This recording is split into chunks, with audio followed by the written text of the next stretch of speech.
Peace and prosperity, family. Shalom YAHUAH. So today's lesson is going to be real good. And as you can see, the topic, esoteric. The origins of esoteric and where did it come from? Now, I told you all that I would come back only if the Most High allowed me to speak. And he's been dealing with me on this topic for about 4 days now. So we're going to break down the word esoteric. We're going to get some scriptures. And then we're going to watch a 13-minute video. So with that said, let's dive in. So, of course, we're going to break down the etymology of the word esoteric, and it's being used as an adjective. It means secret, intended to be communicated only to the initiated. Did y'all catch that? Let me read that again. It means secret, intended to be communicated only to the initiated, belonging to an inner circle or Lucian. Kind of makes you think short for Lucifer. And it also means within, and classically applied to certain writings of Aristotle of a scientific, as opposed to a popular character, later to doctrines of Pythagoras, and in English first of the Pythagorean doctrines. Let's continue. The next word we're going to break down is the word secret, because secret was the first word that was used in our first word, esoteric. So let's go ahead and break down secret. And it's being used as a noun, and it comes from the late 14th century, and it means that which is hidden from human understanding. Also from the early 15th century, that which is hidden from general knowledge. Secrecy, a mystery, a thing hidden, secret conversation, also retirement, solitude, and private, withdrawn, concealed, to set apart, part, divide, exclude, to sieve, thus discriminate, separate, or distinguish. And because the word hidden was in our last definition, secret, which came from esoteric, we're going to break down the word hidden, and it's being used as an adjective. And it comes from the past particle adjective from hide. It's also a Middle English formation. Yeah, I had to calm down, my son. Let's get back to it. It means hidden, on the model of ride, ridden, as a secret or occult.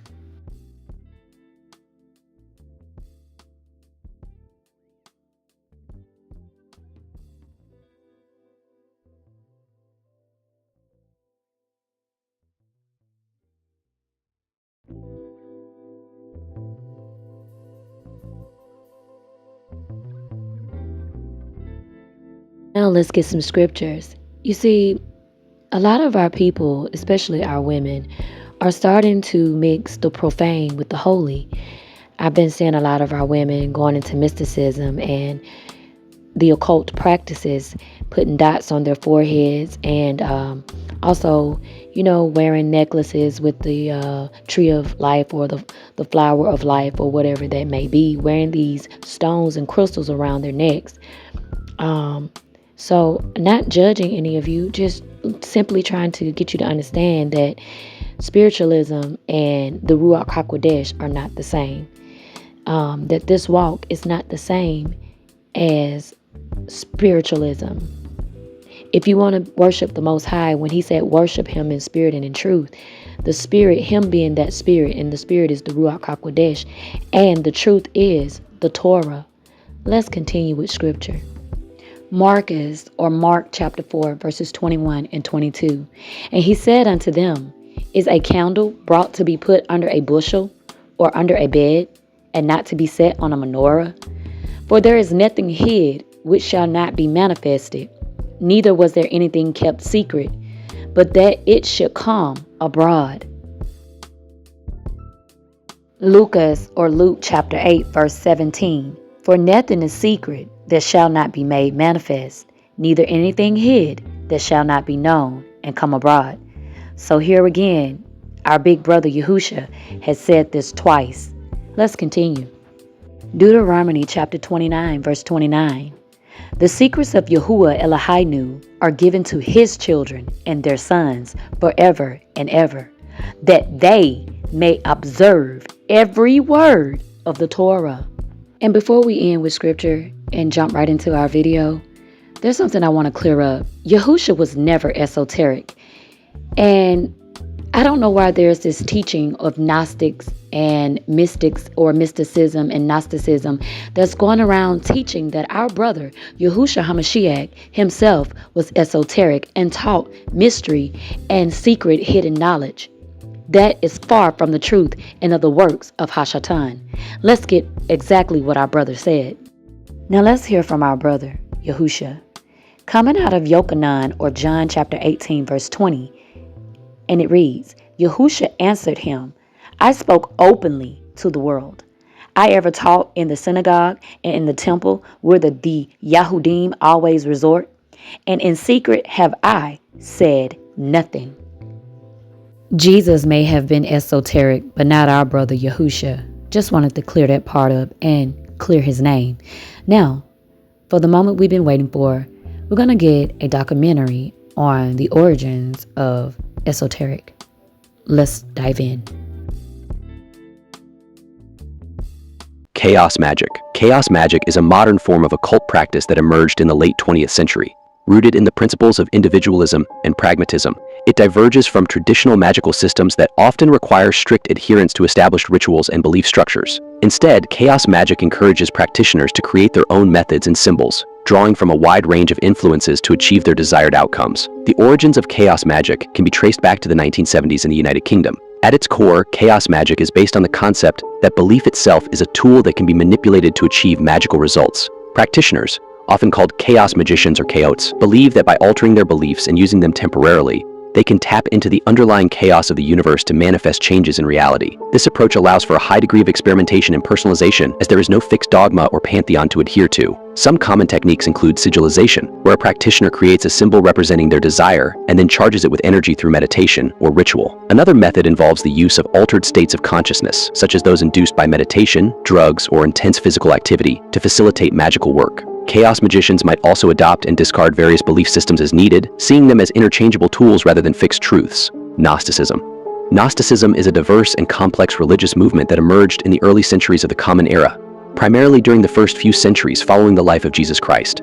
It encompasses a variety of beliefs and practices, all centered around the pursuit of gnosis, or direct, experiential knowledge of the divine. Elements of Gnostic thought can be found in pre-Christian Jewish mysticism, Hellenistic philosophy, and various Eastern religions. Its rise is often associated with the early Christian era, roughly from the 1st to the 3rd centuries CE, when it flourished alongside the nascent Christian church. At its core, Gnosticism is based on the idea that the material world is inherently flawed or even evil, created by a lesser deity known as the demiurge. This contrasts sharply with the higher, true God who is entirely transcendent and beyond the material realm. According to Gnostic belief, human beings contain a divine spark trapped within their physical bodies. Salvation, therefore, involves awakening this divine spark through gnosis, an intimate and esoteric knowledge of the divine mysteries, which liberates the soul from the material world and reunites it with the true God. Examples of Gnostic beliefs and practices are found in various texts and sects. The Nag Hammadi Library, discovered in Egypt in 1945, is a collection of Gnostic writings that has provided profound insights into their doctrines. These texts, such as the Gospel of Thomas and the Gospel of Philip, offer alternative interpretations of Christian teachings, emphasizing personal spiritual knowledge over orthodox dogma. Gnosticism also produced a variety of sects, each with its unique interpretations and rituals. The Sethians and Valentinians were two prominent Gnostic groups. The Sethians focused on esoteric rituals and mythological narratives involving figures like Seth, the third son of Adam and Eve. Valentinians, founded by the teacher Valentinus, integrated more closely with early Christianity, offering a sophisticated theological system that included elaborate cosmologies and sacramental practices designed to impart gnosis. Despite its suppression by Orthodox Christian authorities, Gnosticism has left a lasting legacy. Many of its texts were deemed heretical and destroyed, but its ideas survived and influenced later mystical and esoteric traditions. Hermeticism.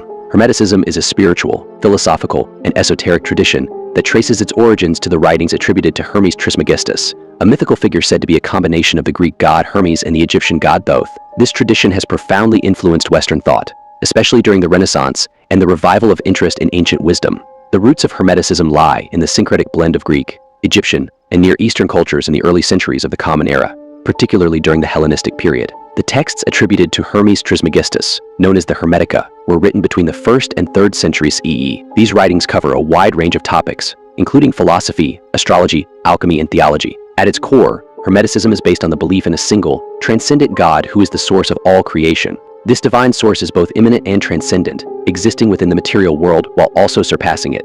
Central to Hermetic thought is the idea of a correspondence between the macrocosm, the universe, and the microcosm, the individual human being, encapsulated in the famous Hermetic axiom, as above, so below. Hermeticism also emphasizes the pursuit of gnosis, or direct knowledge of the divine. This knowledge is not merely intellectual but experiential, attained through spiritual practices and inner transformation. Key concepts include the idea of the divine mind nous, the unity of all existence, and the transformative power of alchemy, not just as a physical process, but as a metaphor for spiritual purification and enlightenment. Examples of Hermetic practice are varied and often deeply symbolic. Hermeticists engage in rituals, meditations, and the study of sacred texts to align themselves with the divine order. One notable historical example is the Renaissance philosopher Marsilio Ficino, who translated the Hermetic texts into Latin and integrated their teachings into the broader intellectual revival of that period. Ficino and his contemporaries saw Hermeticism as a link to ancient wisdom, harmonizing it with Christian and Platonic thought. To this day, Hermeticism continues to inspire and influence various spiritual and esoteric traditions. Modern practitioners might belong to organizations like the Hermetic Order of the Golden Dawn, which emerged in the late 19th century and played a pivotal role in the Western occult revival. These groups practice rituals and study Hermetic principles, seeking personal and spiritual growth through the wisdom of Hermes Trismegistus. Astral projection. Astral projection is a fascinating phenomenon in which a person's consciousness is believed to leave the physical body and travel independently through a realm known as the astral plane. This out-of-body experience has captivated human imagination and spiritual exploration for centuries, blending mysticism, metaphysics, and personal discovery. The concept of astral projection has ancient roots, with references found in various cultures and religious traditions. Ancient Egyptians spoke of the Ka, a spiritual double that could move outside the body. In Hinduism, scriptures describe the Sukshma Sharira, or subtle body, which can journey beyond the physical form. Indigenous shamans across the world have also engaged in practices that could be seen as forms of astral travel. In the modern Western context, astral projection gained prominence in the late 19th and early 20th centuries, particularly through the works of theosophists like Helena Blavatsky and later esoteric writers. These thinkers integrated ancient beliefs with contemporary spiritual and philosophical ideas, popularizing the concept within the broader New Age movement. The basic concept of astral projection centers around the idea that humans possess not just a physical body, but also a subtle or astral body that can separate from the physical form and travel independently.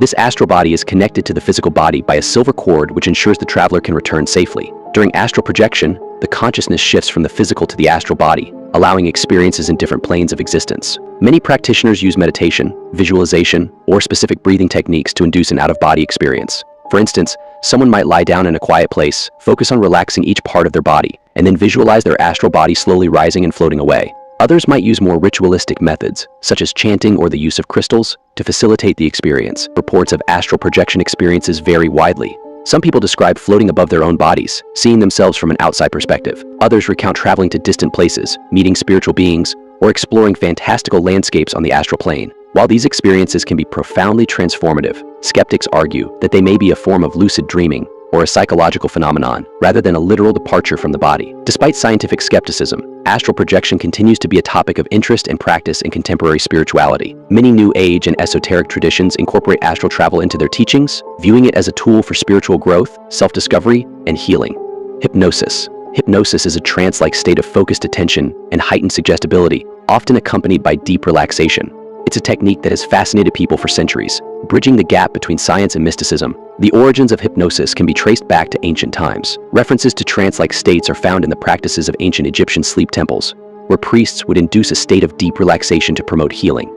Similarly, ancient Greek oracles and Hindu yogis used techniques resembling hypnosis to achieve altered states of consciousness. However, the modern understanding of hypnosis began to take shape in the 18th century with the work of Franz Mesmer, an Austrian physician. Mesmer believed in the concept of animal magnetism, a natural force that could be harnessed to heal. His methods, though not scientifically sound, laid the groundwork for future exploration into the phenomenon. The term mesmerism, derived from his name, is still sometimes used to describe hypnotic practices. In the 19th century, Scottish surgeon James Braid advanced the study of hypnosis by debunking Mesmer's theories and proposing that hypnosis was a psychological state rather than a mystical one. He coined the term hypnosis, deriving it from the Greek word hypnos, meaning sleep, although he later regretted this choice as hypnosis is not actually akin to sleep. During hypnosis, an individual is guided by a hypnotist into this state, where they become more open to suggestions. This can lead to changes in perception, memory, and behavior. It's important to note that despite popular myths, a person under hypnosis retains control and cannot be made to act against their will. Examples of hypnosis in practice are diverse.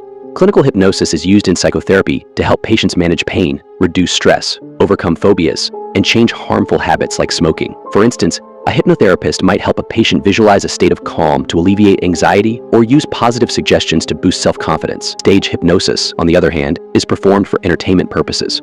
Here, a hypnotist might invite volunteers from the audience to experience humorous or astonishing scenarios while under hypnosis. While these shows can be entertaining, they often perpetuate misconceptions about the nature of hypnosis. Hypnosis remains a valuable tool in contemporary therapy and medicine. It is used to complement conventional treatments for conditions such as chronic pain, irritable bowel syndrome, and PTSD. Hypnotherapy is recognized by medical associations and is often integrated into treatment plans to enhance overall well-being. Paganism. Paganism is a broad term that encompasses various spiritual and religious traditions rooted in the worship of nature and polytheism. It dates back to ancient times, long before the advent of the major monotheistic religions, and includes diverse practices and beliefs. Historically, paganism is associated with the pre-Christian religions of Europe. Ancient Greeks, Romans, Celts, and Norse people, among others, practiced forms of paganism.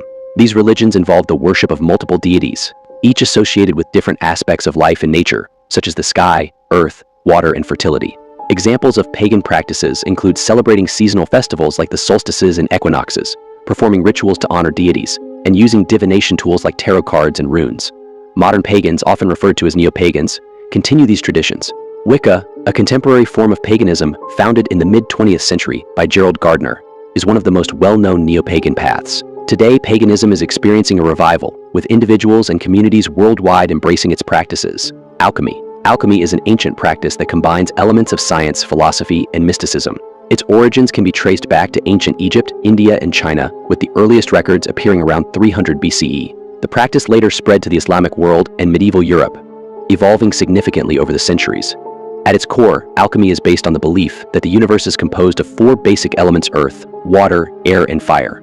Alchemists sought to understand and manipulate these elements to achieve two main goals: the transmutation of base metals into noble metals, such as turning lead into gold, and the creation of the Philosopher's Stone, a substance believed to grant immortality and perfect health. Examples of alchemical practice include the creation of elixirs and potions, the study of the properties of metals and minerals, and the development of complex laboratory techniques.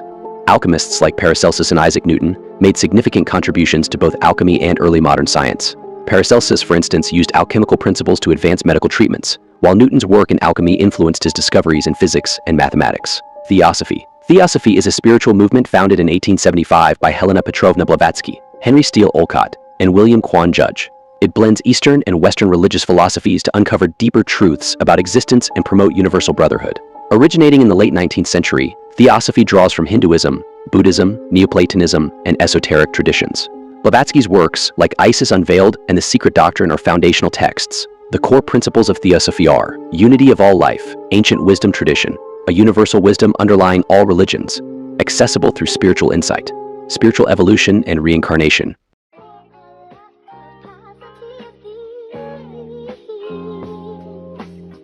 Get your mind to work and work and work and work, baby, and think about love can be.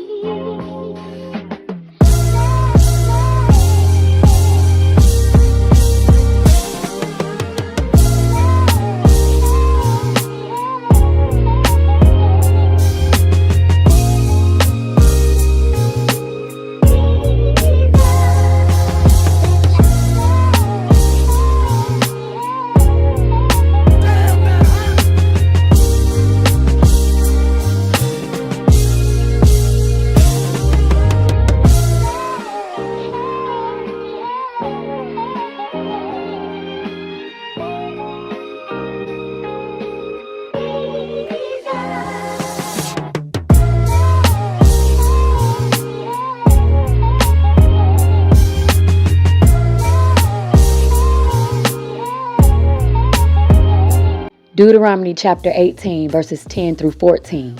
There shall not be found among you anyone that makes his son or his daughter pass through the fire, or that uses divination, or one that practices sorcery, or an enchanter, or a witch, or a charmer, or a consultant with familiar spirits, or a wizard, or a necromancer. For all that do these things are an abomination unto Yahuwah, and because of these abominations, Yahuwah Elohika drives them out from before you. You shall be perfect with Yahuwah Elohika. For these nations which you shall possess hearken unto sorcerers and unto diviners. But as for you, Yahuwah Elohika, Shalakia, has not suffered you So, to do. Luke chapter 8, verse 17. For nothing is secret that shall not be made manifest, neither anything hid that shall not be known and come abroad. So family, this will conclude tonight's lesson. And I pray that you, my sisters, if you are caught up into this, please come out of her. Shalom. I love you.